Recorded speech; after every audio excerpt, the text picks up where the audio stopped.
Everything I love, all we love is this life. But a love, but a mic. Yeah. And you already know you're locked in with your host DJ J-So on the mic, and you already know what's going on. We got another special guest in the building this week, man. Yes. Let them know what's going on. So I'm Tamira Breon. I'm from Georgia, Decatur, Georgia to be exact. And I'm out here in Philadelphia and we working. What's up, iHeart? For the listeners, just let us know how you got introduced to music. What sparked that first interest?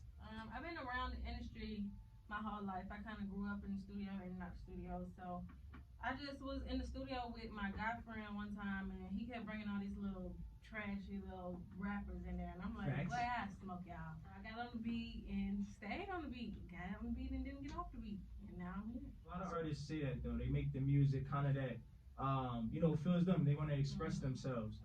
So tell us a little bit about that pain. Tell us a little about some of the struggles you might have had in your journey.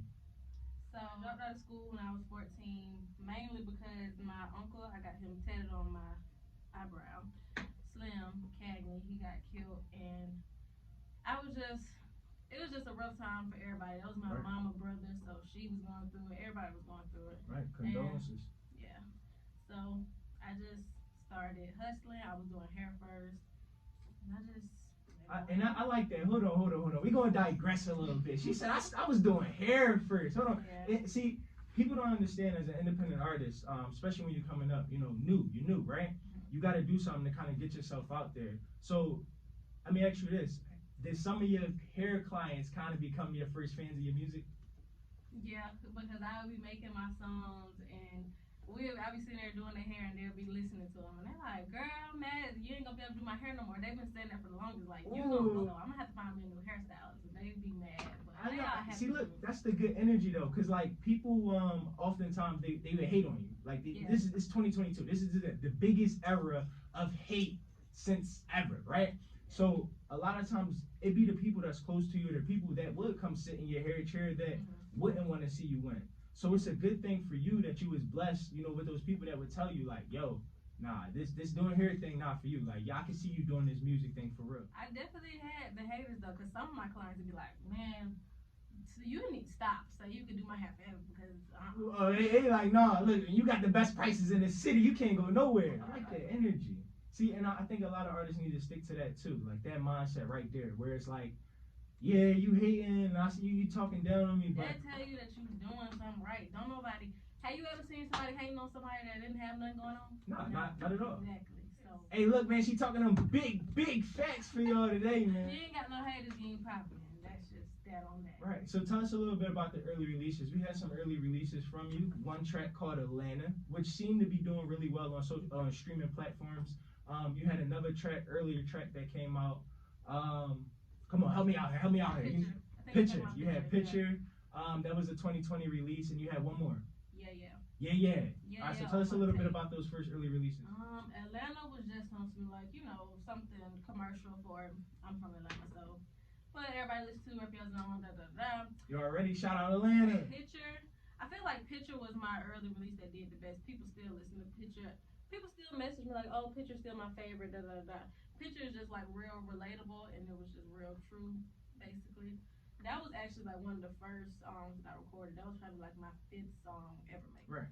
And yeah, it's just like that's some more like commercial stuff, trying to. So more of the commercial. You was trying to break out. Yeah. It's funny though, like that you say that like Picture and yeah were the like Picture and Atlanta were the commercial songs. Because I really liked it, Atlanta. Like I felt like that really gave me a nice taste for who you are as an artist. And I was like, all right, now this is giving me something to tap into. Now I'm gonna go through the reels. I'm gonna see what else she got. Now we giving the listeners a little something to anticipate, right? See, that's good because like now people tapping in, listening. I can get feedback from people like what y'all want. So, right. Still can Because we tapped in. Yeah. Everybody be tapping in.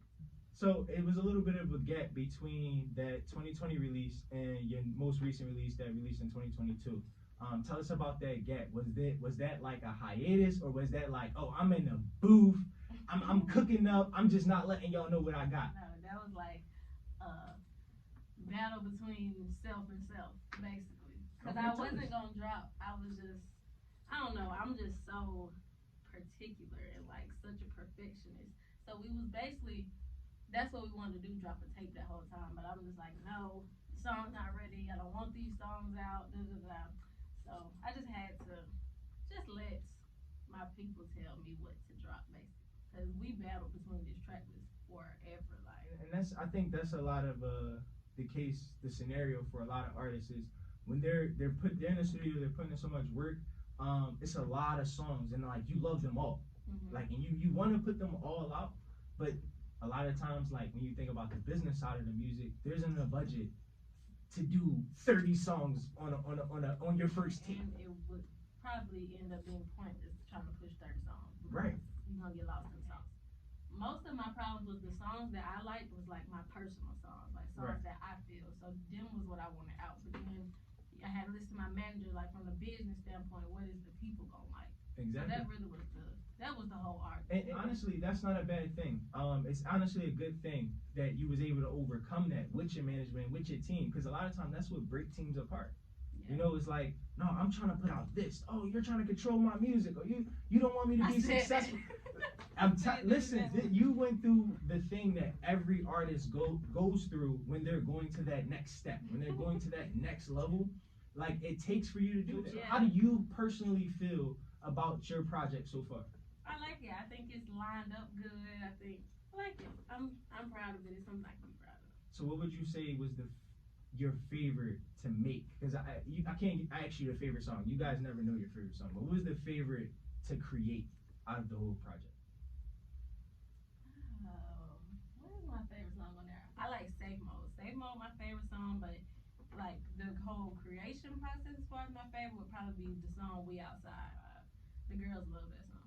Hey, so look, make sure y'all tap in. Y'all already know We Outside is on the new project. So now that we on the subject of the new project, we got one visual. So we got one visual so far. So far. Yes. So tell us a little bit about the visual for that and the process of making it.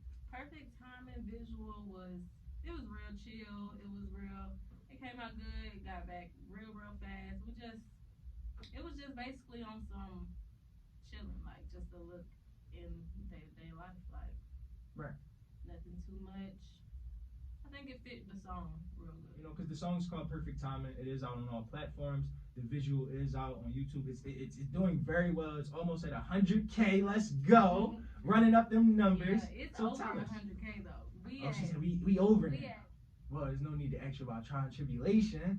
Right. Because we got that all in the song. Yeah. So make sure y'all tap in, man. We're talking about Spotify. So we're going to digress again. Okay. We're going to go back. Because you threw out Spotify, right? Let's go back. You got another song, right? On Spotify. That song, I believe, Perfect Time, or is it, this is the abbreviation. Help me out here. WTSA. Yes. That song is like the most viral song on Spotify. That's the song that's going crazy right now. Tell us why you chose to do the visual for Perfect Timing first over doing that song that's going so crazy. So we actually did shoot a video to that song. It's some complications going on with it, but we did shoot Perfect Timing first. Perfect Timing was just convenient for the time. Now we know it's in the works. Y'all done got the exclusive. She done told y'all it's coming. Cause I was wondering that too. I'm like, if this song is so crazy, it's going. We don't got no visual. Where the visual to this one? Come on, I'm telling you. I be ending up watching videos that I don't even know the song. I might just click on it just because the video looks good and I want to see. See, crazy. The best thing you can do is give them some visuals. I already know. You're gonna make me mad all over again. On my video. No, we don't want to make you mad. We don't want to make you mad. We keep it all smiles here, it's but coming though. It's definitely coming. Yeah, no, it's all a good thing. I think complications are a good thing. Just like the complications with the tape. Yeah. And that's why we on the subject of that, the streaming platforms. Because a lot of artists today, they feel like building their streaming revenue, owning their masters is like very important because they know big artists even now are coming out and saying they don't own their masters. So do you feel like platforms like My Mixtapes or Spinrilla might become obsolete because they don't offer like royalty based? I don't think they're gonna go out of style. I don't, cause it's so many people that still listen to it. It's actually it's a rapper from my city. His name 3 times Bravo. Right. He blew up off of SoundCloud. Facts. And you wouldn't even think that people listen to SoundCloud. Well, but even now, but that's the thing though. SoundCloud isn't even a mixtape platform anymore. It's now like a legitimate streaming platform that pay royalties. Every streaming platform has people that take it serious. So exactly. I just feel like you should have your stuff on every platform you can get it on. Let's go. Somebody- They go to gyms, man. They go to gyms. We love when y'all drop gems. Well, tell us a little bit about the way how you've been monetizing in your career so far.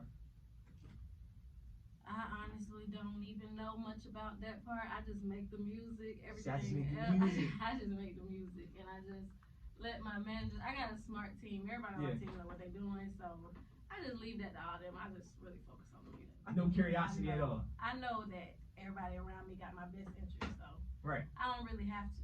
So let me ask you this: Do you own your own masters? I mean, I'm independent, so yeah.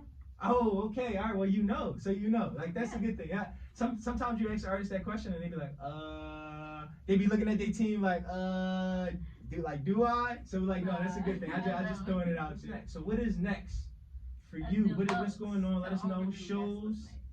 A lot of shows. I got big shows coming up.